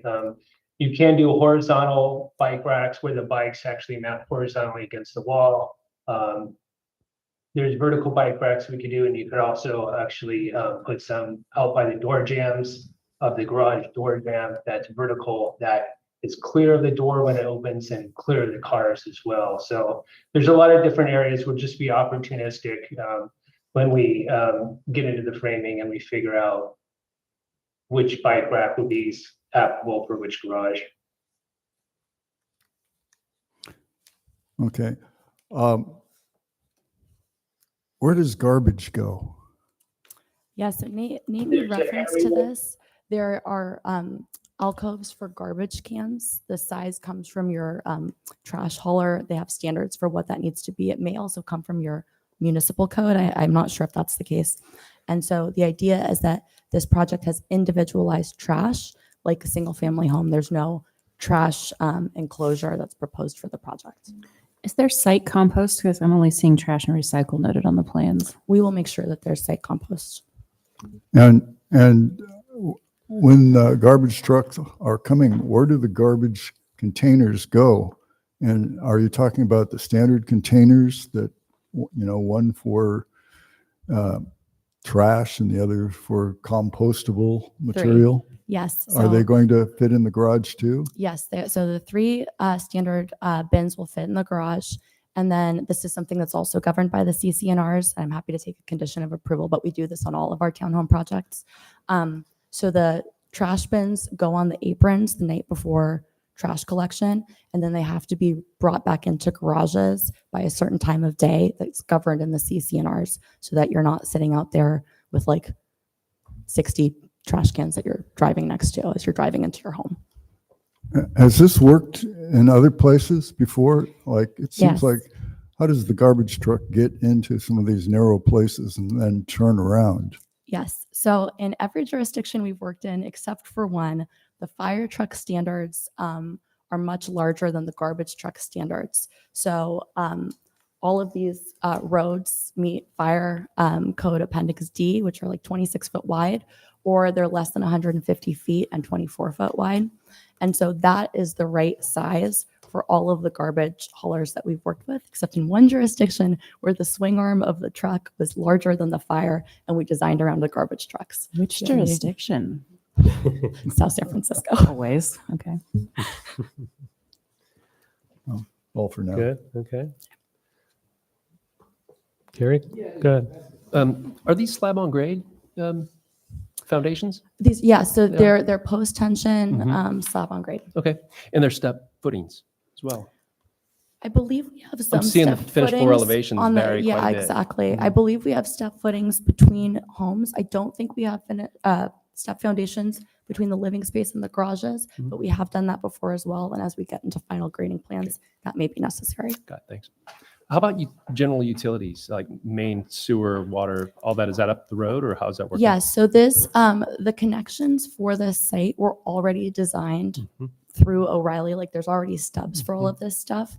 One of the things that the engineering department required on this project is that the water be private water within the site, so that the city doesn't have maintenance obligations. We'll still put it in an easement in case there's an emergency scenario, but the cost of it is maintained by the homeowners association. There are 2 master meters for this project, and there are sub meters for each of the water meters for each unit. That was a requirement from your engineers, and it's a condition of approval specific to this project. Hey, can you re-explain that a little slower and louder? Sure.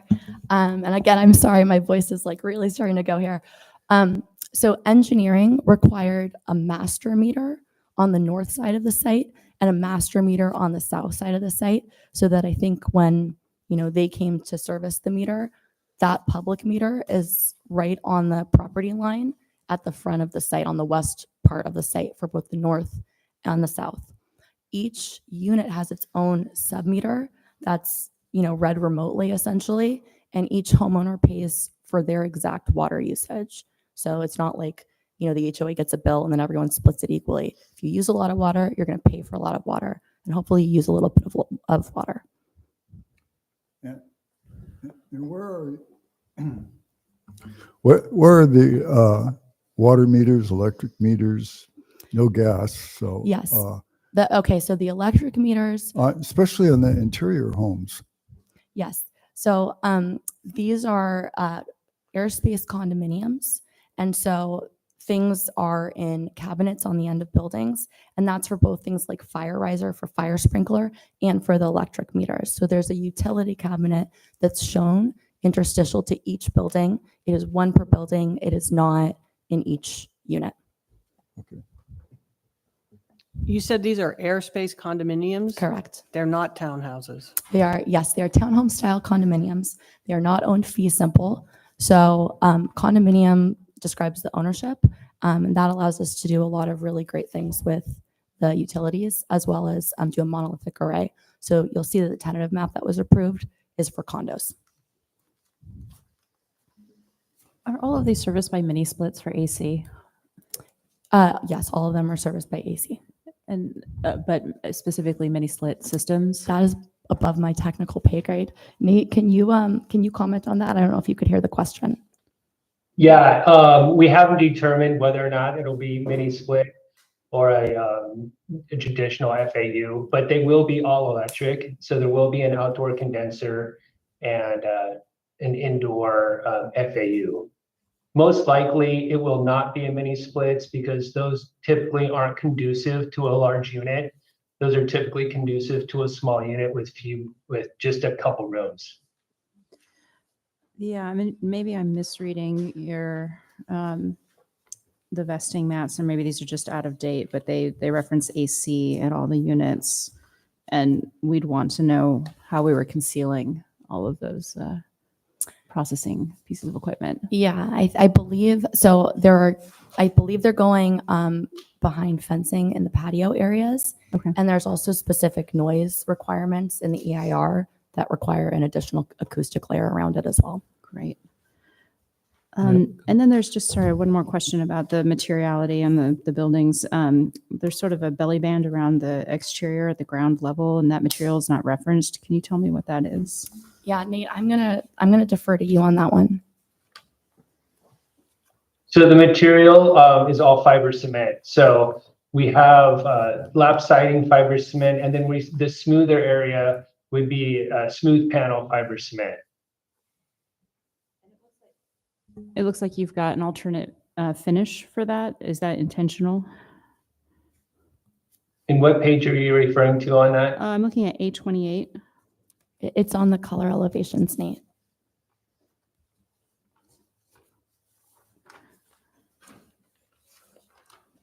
Sorry, I'm going to that now.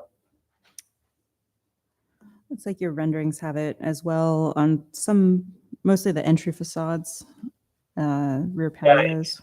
It's all fiber cement siding. The color. And the color, we haven't determined the exact accent color.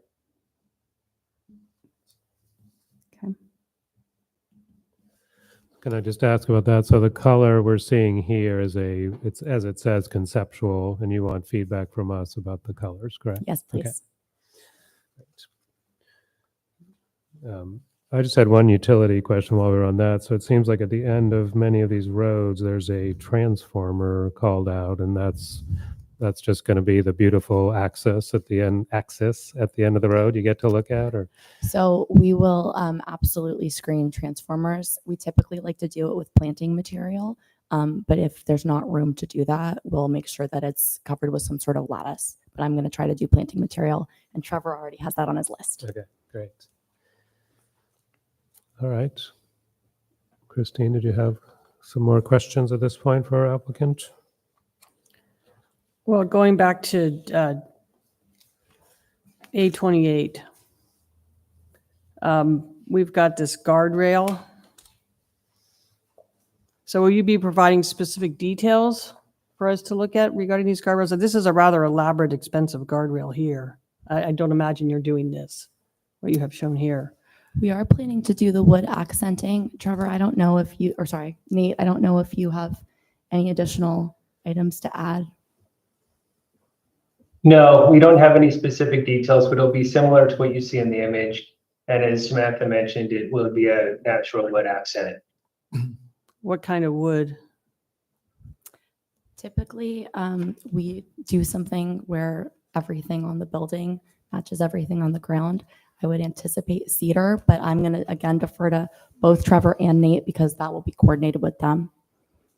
Yeah, cedar is a typical wood that used in that application, and that would stand up well. Okay. Well, while we have the architect on, could you tell us about the sustainability of your approach for the buildings? We've heard about it as a kind of planning, bigger picture look. Could you talk about that? Yeah, well, in addition to all the items that Samantha mentioned, one, we have high quality insulation. So the walls will have R21 HD insulation, which is higher than normal. And then additionally on the roofs, we have a heel truss. And so that heel will allow for additional insulation, and the insulation will not get compressed when it gets to the ends of the roof. And so it just provides for better roof insulation. And then most importantly, in my view, is working around the site characteristics and not just, carte blanche, wiping the site and putting the buildings that make it most efficient. We really work to work around the grading and most specifically the trees. And so in my opinion, that's the most sustainable feature, is responding to the site. I think we've also committed in the EIR to Cal Green Tier 2 EV parking as well, so that every single garage can serve 2 EV cars. And then all of our guest parking space is either pre-wired or the actual charger is provided. All right, thank you. I just want to make a comment on the insulation. I mean, R21 is in walls is, I'm not getting anything less than that required for my energy calcs. And the roof would be R38 regardless. So All right. this is boilerplate stuff. Any other questions for our applicant at this time? Yes, Lynn? Yeah.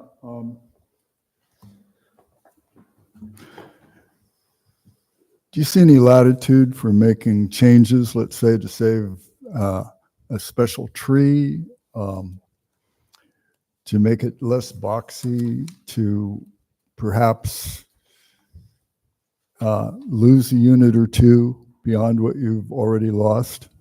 Now, this is a question that council asked us a lot. And there was one particular council member that asked this question. 80 is kind of the minimum. This site allows for 73 to 153 homes. And with the density bonus that Carrie mentioned, it's 50% on top of that. Like 80 is, I am working to make it work. And I haven't asked for a lot of things that a lot of developers would ask for, like a credit for providing this amount of open space to your park fees. Like I plan to pay all of those. So the trees that we do have latitude to preserve are the ones that we talked about today, the highlighted in yellow ones, as well as the unit that moved from building 15 over to the West County Trail site. As far as making the buildings less boxy, if there's something that you suggest, we'd be absolutely thrilled to entertain it if you think it doesn't look appropriate. Thank you. So I think if it's okay with the board, we could take some public comment at this point. Does that sound good? So we'll start, I guess, we probably have some online as well. Do we do a little switch Sure. off back and forth kind of Yeah, thing? so to be consistent with city council and the other boards, what we'll do is we'll start in the room first, and then we'll go to Zoom, and then go back in the room, and then Zoom. So, Okay, that's great. So 2 minutes for public comment. Who would like to come up to the microphone and start? We'll take someone in the room. Please go ahead up there, make sure the microphone is on, and introduce yourself. Yeah, I'd appreciate it if all the Wait. speakers would Hello? I guess, speak loudly is it and working now? Can you hear me? clearly into your mic. Can you hear it okay? It's okay like that? Yeah, that Okay. sounds good.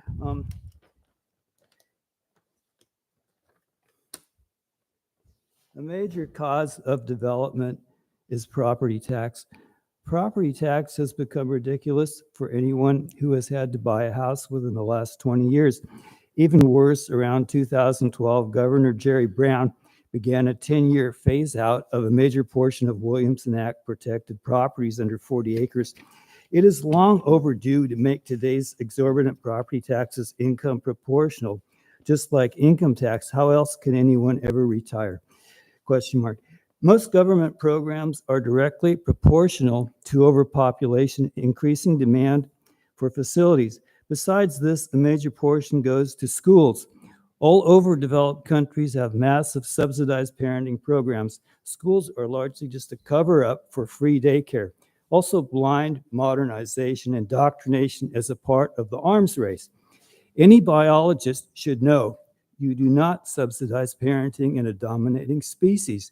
That is ecological suicide. It is like the religious Genesis 1:26 attitude. Precisely the Armageddon religion claims concern over, yet does everything to promote by restricting birth control choices. Nothing short of legalized infanticide as an option at birth, done anesthetically, reliably, painlessly in a 30 hospital, seconds. will ever enable actual population decrease within any tolerable time frame. All right, thank you. Is there someone, if you did great, yes, thank you, under 2 minutes. If there's anybody on Zoom who would like to speak, please raise your hand. So I don't see anyone there. No, we did get a comment mailed in, but I'll read it towards the end. They were on Zoom, but had to leave. So I'll read their comment for the record and then also share it to the board members and post it on the website. Okay, great. All right, next, coming up to the podium, please introduce yourself. Good afternoon, board. My name is Troy Eggleston, a resident of Hurlbut Avenue, specifically on the property in the northeast corner of the proposed project. For reference, that would be the property next to the council ring. It had come up about my inquiry about that over these meetings. Time's been limited. I would imagine the CCNRs and HOA would limit the function and use on the weekends. I'm usually pretty flexible. School nights, I'd be making neighbors, they would know me pretty quickly. So I think that's something that can be figured out as we go, flexible enough. But to the point here, there's two items of concern that I need to be able to identify, and one is an appreciation for the modifications to the site plan with the tree preservation and the replacement of the trees and addition of trees and the relocation of an existing unit. That screening as part of the O'Reilly program was essentially adhered to, so I appreciate that taken into consideration. Another item that needs to be identified is that during the development entitlement of the O'Reilly program, there was coordination with me and my family about the fence location and the property line. there's about a 4-foot jog separate from the other properties. That 4-foot jog provides a little bit more access along the southern portion of my property. It's something that perhaps can be discussed, maybe coordinated through Jay about what the full intent or if there's some flexibility for that. I think I live in a very old home and it has references back to Dr. Hurlbut himself and all these things that come into play. So there maybe have been a little bit of cowboy property line management 100+ years ago. I think something that needs to just make sure that I have access to the southern side of my house, and with the property line being where it really is and where the fence is, we need to maybe see if we can showcase a little flexibility there on my end, just so I can get to through the southern side of my house. Access is pretty important. Another item that needs to be identified is the access to Hurlbut Avenue through the pedestrian portion. I think there's an ADA issue that needs to be considered. If the pathway just ends in the middle of a green trough or a swale, it doesn't necessarily provide access. I don't necessarily agree that it should be there to begin with. It's either a swamp in the winter because it doesn't drain, or it's essentially weed abatement during the summer. So there's a lot of things that need to be considered about safety, lighting, and traffic mitigation. I know that hasn't been discussed with the county, but perhaps the county needs to be identified about improvements that need to be done to Hurlbut Avenue to prevent safety issues. And that will be an issue. I have 25 years of living on the street. A lot of blood here about ready to get smeared. It needs to be taken into consideration and taken seriously because there will be a problem. That doesn't mean that it can't be mitigated. It just needs to be identified. Thank you. Great. Thank you, Troy. Still seeing no hands raised on Zoom. Is there someone else in the audience who'd like to come up and speak?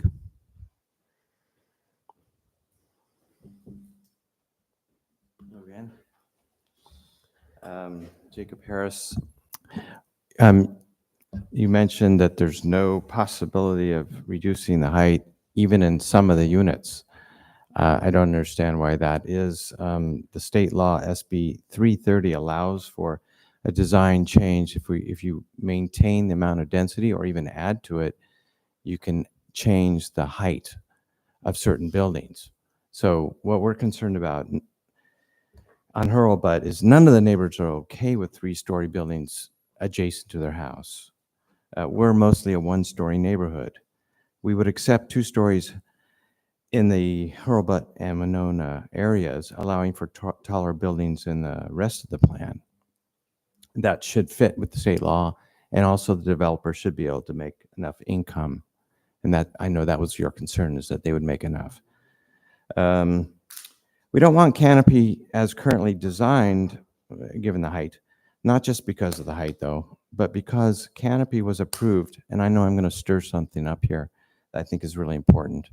It was approved in the last meeting, the council meeting, by unfair and I believe unethical means, and I'll explain. The proceedings were not fair. The vote hinged on one important criteria, whether the design was compliant or not. That was a big issue that came up. The mayor asked the planning director's opinion, Carrie, who then talked lengthily and in circles around the question until the mayor pressed her for a yes or no answer, because it was important. Is it compliant? The director weakly answered, well, yeah. Finally. Then based on largely on this opinion, which it turns out is not based on anything solid, canopy was approved. Now, I need to finish this. 30 seconds. I have about 30 more. Okay. Now, the commissioner's rationale as to why canopy is compliant states that the design includes significant setbacks, but setbacks are not even mentioned in CD 1-2 as a possible height mitigation. You can't arbitrarily change the guidelines to suit your opinion and thus influence the vote, and it was influenced by that. But even if significant setbacks were a stated mitigation, 28 feet setbacks can't mitigate such a huge height difference. This is the height difference. This is to scale. This is canopy. This is another home right next to it. It's huge difference.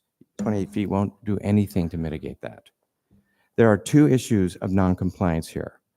CD 1-2 ensures that new construction will be sensitive to the height of the surrounding neighborhood. Is canopy design sensitive to height? When you look at this, is that being sensitive? The AR2 scale. I'm finished with this. Sebastopol's design review guideline, which you all go by. Section 2A1, architectural design should be compatible with the developing character of the area, including size. You need to go by that, and you're not by approving this plan. Please follow your own guidelines and only build 2-story units near Hurlbut and Winona, and make up the difference in square footage and density in the non-residential areas, i.e. O'Reilly and the other side. That would be a win-win. The city can move forward with canopy because it will then be fully in compliance with, and our neighborhood will not be so negatively affected.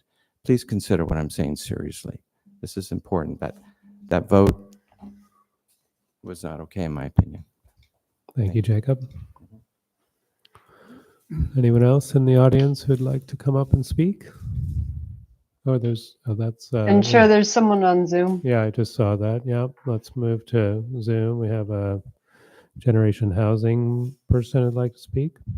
Yeah, good evening, commissioners. My name is Callum Weeks. I'm the policy director with Generation Housing. I'd just like to add our voice again to support this project and moving it forward. It is in fact fully compliant and it is protected in many respects, as Carrie noted, by state law, and those laws are in place because we have difficult situations with a number of communities in terms of getting much needed housing built, and so it's really important that we move this project forward because it's providing housing that is more accessible in respects to Sebastopol, and it's median housing price, and it offers opportunities for potentially a couple, a family to plant roots in that community, wherein most homes I believe are hovering in the area of $1 million. So I would strongly encourage you to review this if you would like, with an objective lens, and quite frankly, I've been really impressed with City Ventures. They have gone to great lengths to provide concessions and to accommodate the community. I can say this after working with a lot of developers in this community. They have gone well beyond what any other developer I've ever worked with has gone to in terms of accommodating the community. And certainly I appreciate that. It's not something you see often. And so I'm for one quite grateful. So again, just like to offer our voice of support, and thank you again for your time. Great, thank you very much. Moving back here, is there anybody else in the audience who'd like to offer public comment?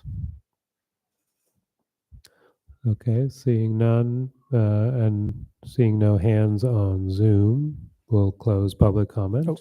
Before I want to read, sorry. yeah. Yes, thank you, John. Go ahead. So this came in from Max Caruso. The question is, or comment is, I request that City Ventures also be required to install an 8-foot fence along the path to complete the fencing along the entire south boundary of the property. This will provide privacy to walkers on the new path. I also wonder if any existing trees on that southwest side are impacted from their tree plan. A complete south fence will also provide safety and privacy for both 885 Gravenstein and 1009 and 1011 Gravenstein Highway South. So North, I'm sorry. I don't know if that's in the City Ventures property. It sounds like they're talking about extending the fence to 116 that's shown on the map here, heading west, I guess it would be.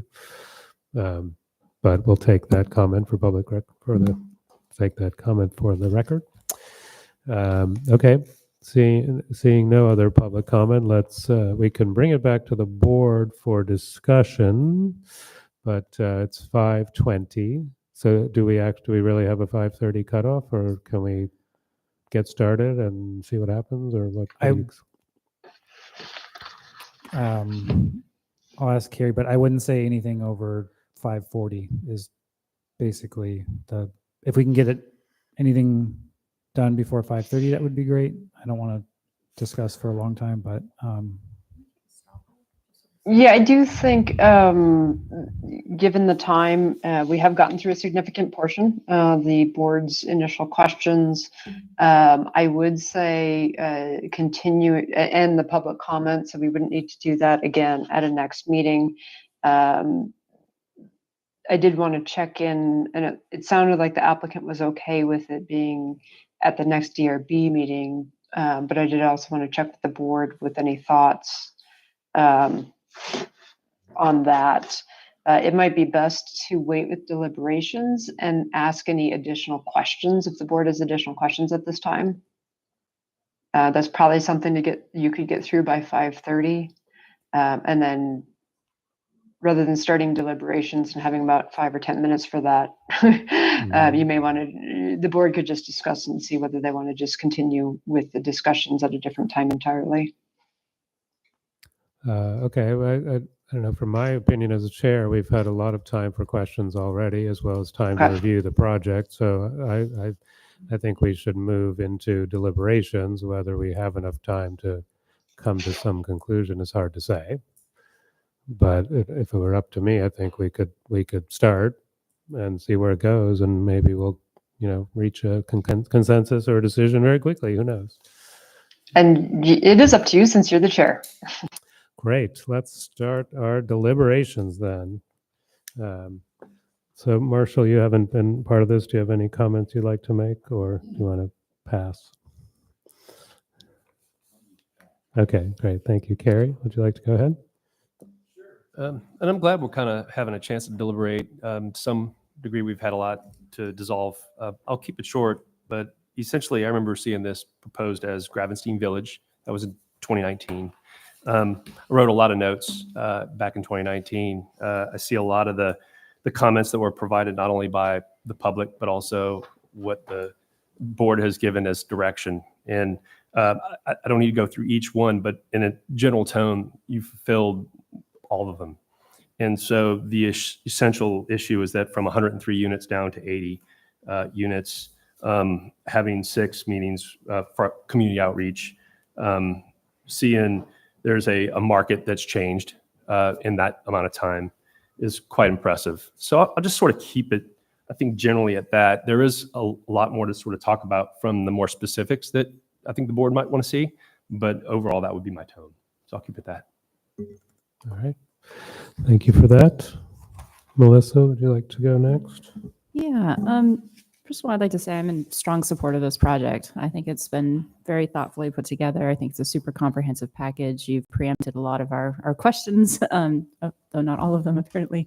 I just think this is a really thoughtful approach to the site. My asks would be that we provide uniformity on door color and that we consider the tribal council. I get the historical references to that being there, but if I lived next door to that, I'd be ticked. So maybe we can preempt that and do a different planting scheme or something. Otherwise, I love the outdoor amenity spaces, but I think that's an easy win to keep it friendly with the neighbors. All right, thank you. Coming over here. Christine, would you like to go next? First of all, I've brought this up multiple times at design review board meetings, but I would like to see our deliberations be deliberations and not lecturing at the applicant.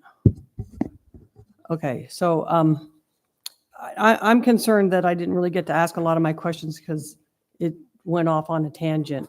I'll use the word filibustering, but so I have more questions to ask regarding this thing. But the general frame of those questions is just the fact that these are nice, pretty pictures, but what do they have to do with reality? I tried to bring up the fact that these are buildings, look like they're nice buildings in fields, but that's not what this project's going to look like. And these I'm calling them the canyons. We've got the canyons between the buildings for the parking, and I have issues with the parking anyway because of the garages, which I think. Yeah, but the tentative map's already been approved. We don't get to deliberate about that. It's done. I mean, go ahead, but we don't get to change that. I'm not talking about changing anything. I'm talking about giving a presentation so that we can see what it is so that we can ask questions. Having enough information to ask questions, and don't roll your eyes at me. So,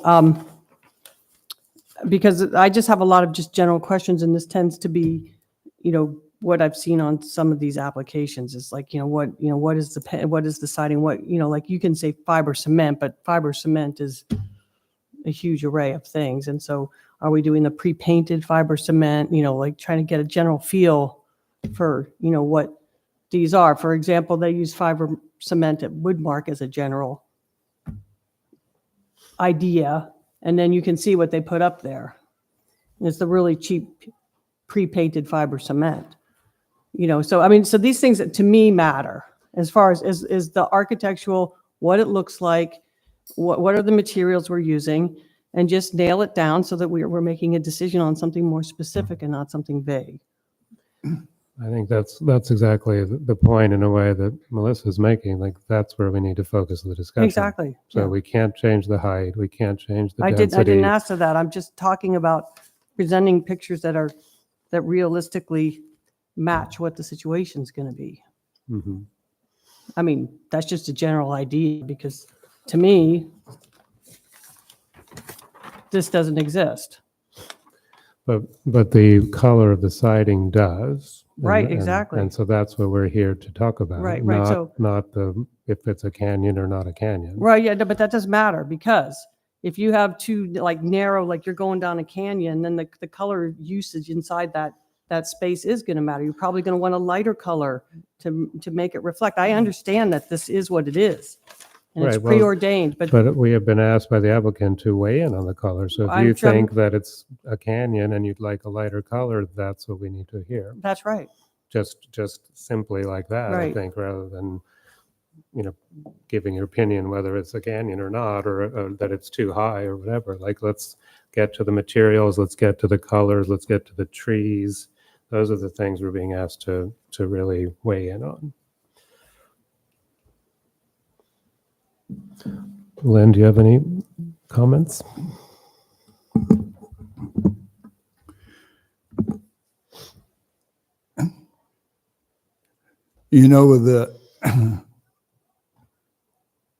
There's a lot of little things that seem so fixed and I think this project could be really good or a lot better with a lot of minor changes. And I'm disappointed that it is already fixed and we're not allowed to keep refining it.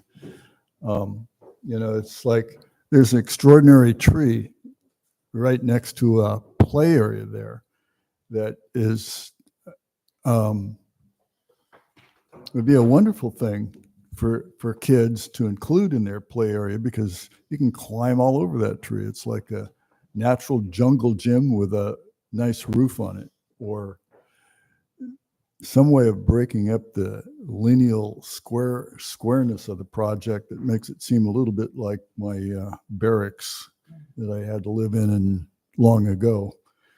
All square corner, very lineal project kind of thing. And so I'm not quite ready today to start going through these minor elements that are to address. So Could I make a suggestion? Could you just list them without kind of discussing them in great detail? But just because to me that's what we're here for. If we generally accept this is what the project is, but here's 5 tweaks we could make that'll make it better, that would be great to hear. I'll give you just a couple little ones. One is the color.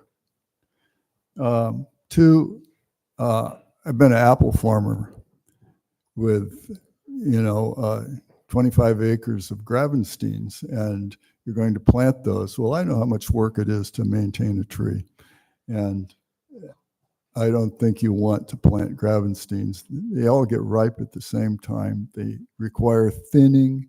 They require trimming every year. And somebody climbs on one, the tree breaks down. It just, a lot of work. So I'm for other trees than those particular things. So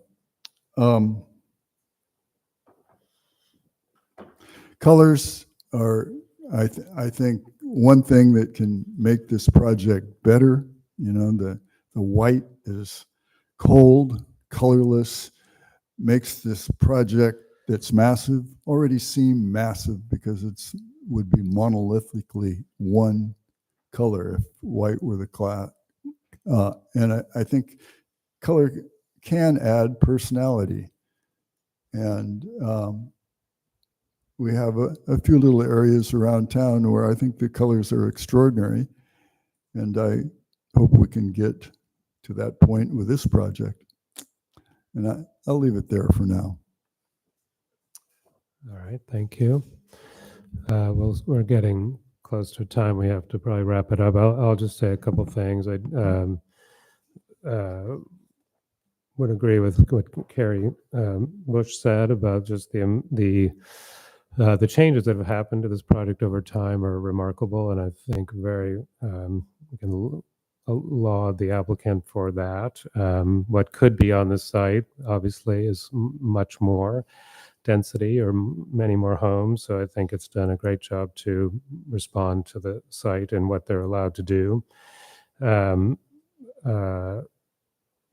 would say as one of the architects on the board, I think some of the choices architecturally could be much more sustainable. For one, I think vinyl windows just sounds like, you know, that's where you guys are saving money on the project, is because we get to use vinyl windows and cheaper siding, and there are definitely greener alternatives in that are, you know, both in their manufacturing and their longevity of use.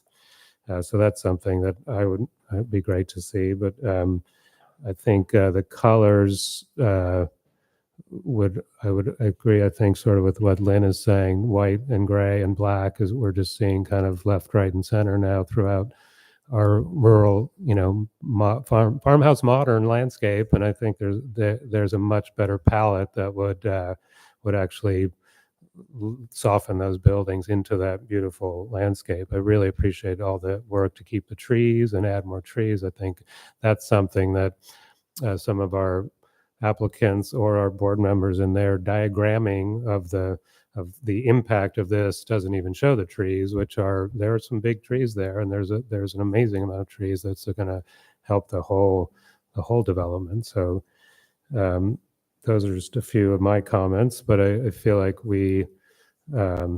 there could be a lot of specific color material suggestions we could talk about. So I don't know that we really have time to do that today. I hate to continue the application considering how long, you know, you guys have been in process on this. That's really feels unfair to the applicant, but we have a limited time frame today, it seems like. So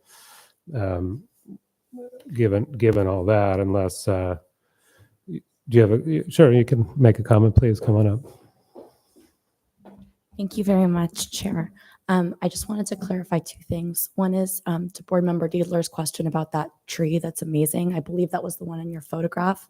Our arborist, John Reserve, has triple checked, and that tree is being preserved. And we agree that that's an amazing tree to be in the playground area. So that tree is absolutely being preserved. The second question I had, and I don't know the procedure on this, but we are under some time crunches. And I was wondering if it would be possible to review the tree component of this now so that we could start our grading plans with our civil engineer and defer or continue all of the architectural color material review to the next meeting. Mm-hmm. If not, I completely understand, but I just wanted to ask if it was okay.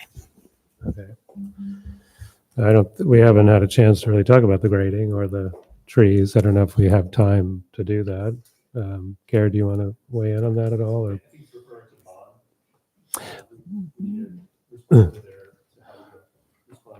Oh, yes. Yeah. Can you sorry. Sorry.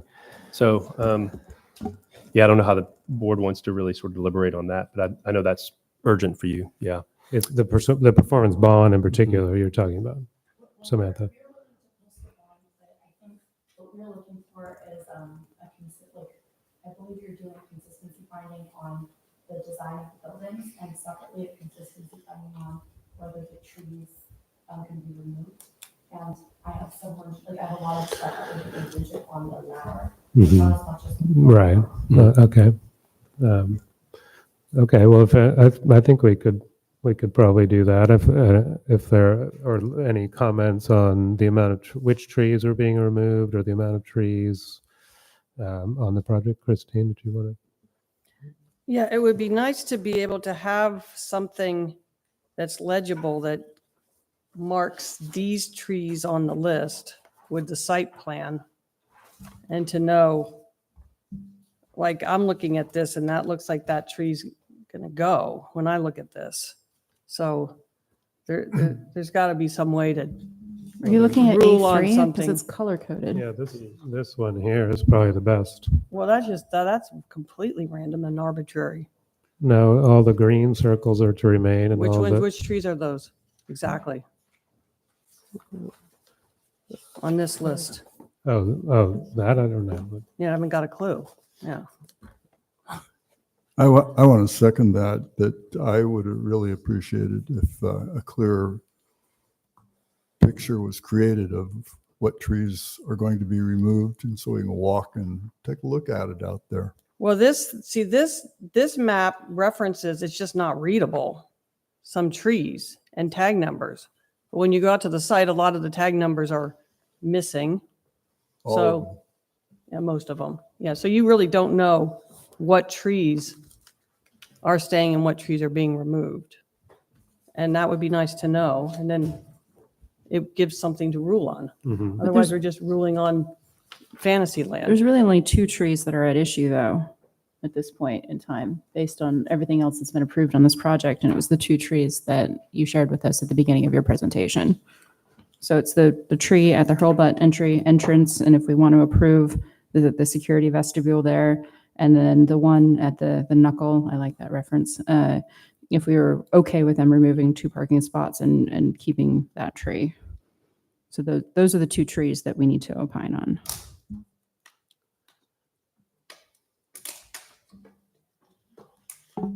So your point is that those 2 are potentially to be saved, really related to a parking question.